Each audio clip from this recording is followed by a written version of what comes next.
Yeah, I think it's safe to say now the Xbox brand is officially dead. It's been going downhill for probably the past decade plus, ever since the end of the Xbox 360 era going into the Xbox One.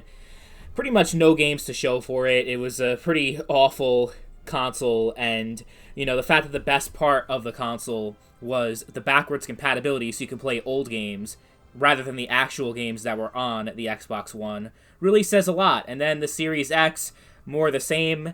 It's probably even worse though. Like it's a good console overall. Like, it's a good value like for the power that it's offering, but as far as like what makes you want to get an Xbox over everything else when they not only put all their games on PC, which is like the standard now, Sony's doing it too. The only console manufacturer not putting their games on other platforms at this point is Nintendo.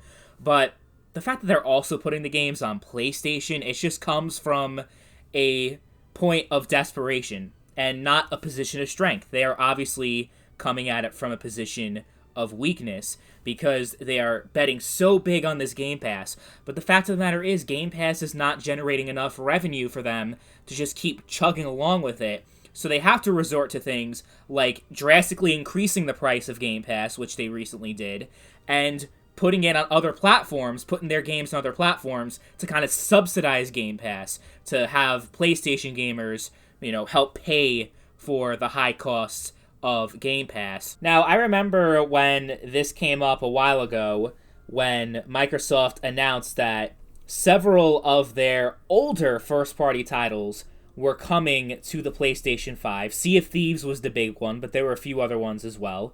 And I remember before he announced, so it basically leaked out that this was happening. These Xbox games were suddenly going to be released on PlayStation. And Phil Spencer was like, acting very defensive when he was being interviewed and talked to about it. And they even did like their own Xbox Insider podcast or whatever it was. And he was asked by the host, like, what the games are. Phil Spencer said he wasn't going to say what the games were for whatever reason, even though it was already leaked out, like, what the games were, but he was, like, kind of too embarrassed to publicly say it. But I remember he specifically said that Indiana Jones was not going to come to PlayStation. He said that less than a year ago, that Indiana Jones was not going to come out on PlayStation 5. That was not one of the games that was coming. It was remaining a first-party Xbox exclusive game. Well, you guys already know. It's coming to PlayStation 5. Oh, but it's a timed exclusive because that matters so much. Instead of being able to play it in December, you have to wait until March. Oh no, it was such a horrible, horrible thing. Like, this just proves like once if Halo and Gears of War ever come to PlayStation, then that's just like really the final nail in the coffin. That's just like, that's such an embarrassing thing for them to do that they will never recover from it. Like there's no justification for that. I don't understand how there are still Microsoft and Xbox fanboys in 2024 when they just hand out all their games to other platforms. And I guess, there are people who are more Game Pass fanboys than actual Xbox console fanboys these days, I guess that's safe to say.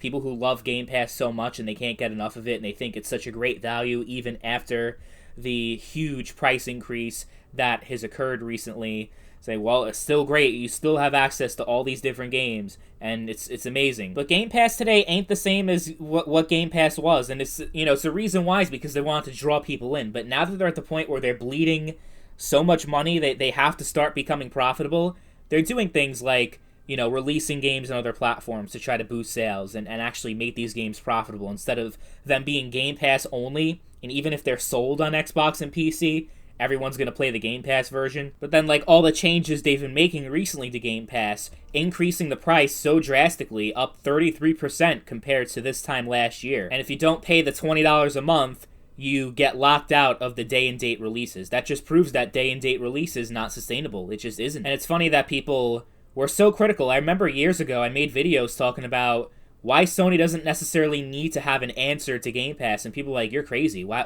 would you say that? Game Pass is obviously the future. Well, the fact that they're already struggling so hard, and they're clearly not doing well, to pull moves like this, to put Indiana Jones on the PlayStation, that says a lot. that they are not in a very strong position. And I really don't think they'll ever recover. I mean, as far as like streaming overall is concerned, Netflix is finally, they're doing well. They were, going through some hard times, but they're like just super profitable right now. Disney Plus is another one that's doing fairly well. Everything else, though, when it comes to streaming and that kind of thing, and we're talking about TV and movie, which like the budget for those are like a fraction in a lot of times compared to video games. And then when you add all these video games together, it's just so expensive, and like they just can't. Like, it sounded like a great idea, but in practice, just because something is new and it's different doesn't automatically make it superior and actually like a great thing and a good business idea also. I mean, I can't really understand why anyone's a console fanboy at all. Like, even PlayStation, the fact that all the games inevitably end up on PC and they look better, they run better, and they're on a better platform. And Xbox, they've been doing that for a while too, but then also putting it on the PlayStation, that just like stings even more, I think, if you're a Nintendo fanboy, you might have a little bit more of an argument, even though Nintendo does a lot of fucked up things and is very anti-consumer. They're horrible in their own way. I'm just happy with my PC, man. I'm actually getting a new PC very, very soon. I'm going to get the 4070 Super with the Ryzen 7 7800X 3D, and I'm paying $1,600 for it, which sounds like a lot of money, and you're like, wow, like, you're such a fucking idiot. You're talking about how great PC is, but you're spending $1,600 on that computer, like when you could just get a $500 Series X, or I guess now it's $450. A few things on that. Steam, the sales and the the opportunities to get cheaper games on PC easily beats what you would get on the console. There's also zero paid online, which that alone costs a lot of extra money that console gamers do not realize they're paying, or they just don't care. But that does not exist on PC. So that's hundreds of dollars that you're automatically saving on PC by not having to worry about the paid online. Not to mention the fact that I'm getting pretty much all Xbox games, pretty much all PlayStation games, all PC games that are not on console, and there's no restrictions on backwards compatibility or generations like there are on, I'll give credit to Microsoft with their backwards compatibility program, which is more than we've had in consoles for a long time.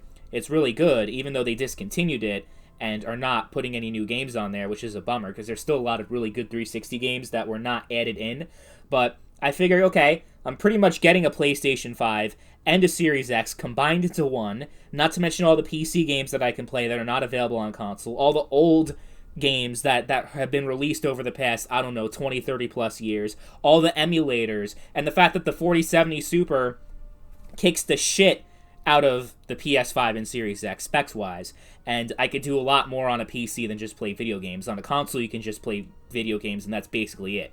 So it's a no-brainer decision. Plus, my old PC, the one that I have right now, I already have a buyer lined up. He's going to buy it for $500. So, hey, I think it's an easy decision there. Yeah, I'm never coming back to console gaming, but the shit that Microsoft and Sony have been pulling, especially Microsoft, makes me not want to touch them with a 10-foot pole and not even consider buying any of their consoles, especially with the exclusivity being completely gone now. So what's the point? Not that I'm necessarily complaining, it's good for me, because I'm saving a lot of money instead of getting a PC and all these consoles, because I would fucking do it, I've done it before, in previous generations when exclusivity was actually a thing.